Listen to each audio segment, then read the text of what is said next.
আকরানাইনি আমলাই আল্লাহ হাবিব কেমন কোরবানির দিন দুব্বা জবে করেছেন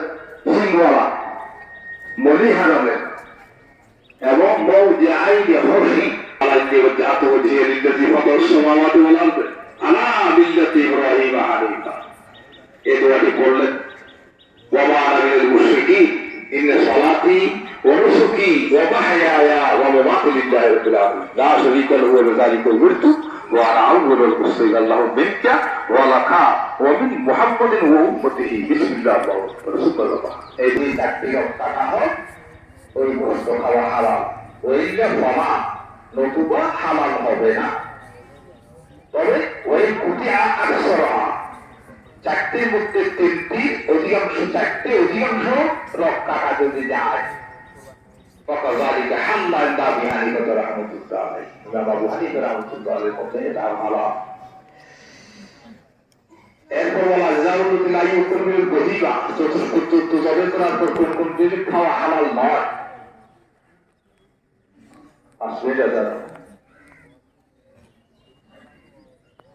কোন জিনিস হালাল নয় এটা বলে আমি শেষ করে দিচ্ছি নামাজের সময় হয়ে গেছে 7:30 নামাজ আরম্ভ হবে যারা এখনো আসতে পারেন নাই তাড়াতাড়ি আসেন হযরত মুজাহিদ রাদিয়াল্লাহু তাআলা আনহু থেকে হাদিসের বর্ণনা কানা রাসূলুল্লাহ সাল্লাল্লাহু আলাইহি ওয়াসাল্লাম ইয়াকরুহু বিশ-শাআত সাবআ ছাগল থেকে 7টি জিনিস ছাগল সহ চতুর্থ জন্তু থেকে 7টি জিনিস খাওয়া হালাল নয় আদম রক্ত ওয়াল বারাত পিত্ত ওয়াল যাকার পুরুষাঙ্গ ওয়াল এন্টায়াই অন্ডকোষ ওয়াল হায়া স্ত্রী পশুর লজ্জাস্থান ওয়াল বুদ্ধা টিউমার পশুর মধ্যে চামড়ার বাইরে শক্ত কত উরু হিজাব থাকে ওগুলোকে টিউমার ওইগুলো খাওয়া হালাল নয় এই 7টি জিনিস খাওয়া মকরুহ তাহরিম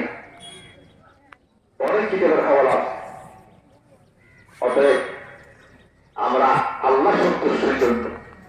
একমাত্র আল্লাহ সন্তুষ্টির জন্য কোরবানি করব গোশত খাওয়ার উদ্দেশ্যে নয় শুধুমাত্র আল্লাহ সন্তুষ্টি আল্লাহ রাব্বুল আলামিনকে সন্তুষ্ট রাখার জন্য রেজায়ে মওলার জন্য আমরা কোরবানি করব এবং সমগ্র বিশ্ব মুসলমানের জন্য দোয়া করব এবং কোরবানির যাবতীয় আল্লাহ বিনিময়ের জন্য আলাদা টাকা দিতে হবে গোশত দিতে হবে বিনিময়ের জন্য আলাদা টাকা দিতে হবে তার বেতন যত আসে একদিনের বেতন বর্তমান 800 টাকা প্লাস তার চাউল দেওয়ার বন্ধ হচ্ছে একদিনের বেতন 800 টাকা অতএব তার সময় যতক্ষণ সে আপনার কাছে কাজ করবে দিনের বেতন অনুযায়ী আপনি তাকে বেতন দিয়ে দেবেন গোশত যেগুলো আপনি দিবেন এগুলো আপনার ইচ্ছে কম দেন বেশ দেন এগুলো আপনার ইচ্ছে অন্যান্য সাধারণ মানুষকে যেভাবে দিবেন তাদেরকেও এভাবে গোশত দেবেন মানা নেই তবে আলাদা গোশত শুধু বিনিময় হিসাবে দেওয়া যাবে না কাজের বিনিময় হিসাবে এরপরে মাংসগুলো যারা আত্মীয় স্বজন তাদেরকে দেবেন গরিব দুঃখী যারা আছে যারা যায় আপনার ওখান থেকে তাদেরকে দেবেন এগুলো বেশি দিন রেখে যাওয়ার জন্য না এগুলো গোশত খাওয়ার উদ্দেশ্য আল্লাহকে সন্তুষ্ট যত আপনি দেবেন বিভিন্ন রাওয়ায়াতের মধ্যে 3 ভাগ করার কথা আছে এগুলো লিখেছে একসালাম আছে তবে যারা শরীকি কোরবানি করবেন তাদের জন্য খুব সতর্ক থাকতে হবে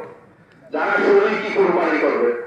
শরীকি কোরবানি একটি গরুর মধ্যে কয়েকজন মিলে যদি কোরবানি করা হয় যার যতবার আছে পাল্লার উপর তুলে ওজন করে যাতে কিছু পরিমাণ কিনা হয় বেশ কম না হয় পরিমাপ করে মিটারের উপর তুলে এটা পাক করতে হবে যেগুলো খাওয়ার উপর যদি আপনি ওখানে তুলবেন সবগুলা নলাহ হল্লাহ আগাগোড়া আটটি গোস্ত যা আছে ব্যাগে যত ভাগে কোরবানি হয়ে তবাক করে ওজন দেওয়া করি ওজন দিয়ে সমান ভাগে বাক করা করি কেন মনোভূত কিছু তাইলেও নথাইলেও তাইলে তো কোরবানি কেন কিন্তু নথাইলেও নেবো কেন যেদিন অতিরিক্ত আর্দ্র আছে দেখুন অতিরিক্ত আর্দ্র আছে যেদিন দেখবি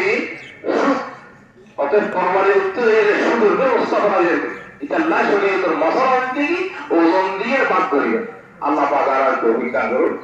আর নামাজের সময় এগুলো যারা কত দাবন গৌরিয়ার থেকে আরো নামাজ শুরু করিস নামাজ শুরু করিস